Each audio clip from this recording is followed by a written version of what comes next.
নমস্কাৰ নজতো সমগ্ৰ বন্ধু বান্ধৱীসকল আজি পুনৰ আন এটি কবিতা লৈ আপোনালোকৰ মাজলৈ আহিছে আশা কৰোঁ সকলো বন্ধু বান্ধৱী আদৰি ল'ব আজিৰ কবিতা অনুশোচনা মানুহে ভাবে মই এটা সামান্য হয় মই এটা সামান্য চুটি চাপৰকৈ লঠঙা দেহৰ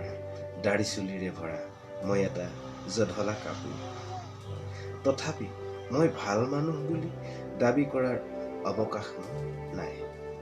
আৰু হাজাৰজনৰ দৰে চকু চৰহাৰ ভাবো মোৰ নাই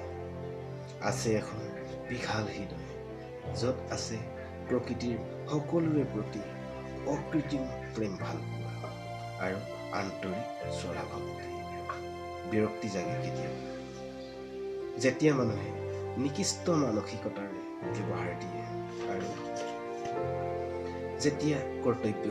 বিফলতাই আগভেটি ধৰে মোৰ কান্ধত বন্দুক তুলি গুলি ফুটোৱাৰ পাছত বিষাদত মৰ্মাহত হওঁ যেতিয়া কিমান যে যন্ত্ৰণাত ছটফটাই আছো ওলটি নাচায় তেতিয়া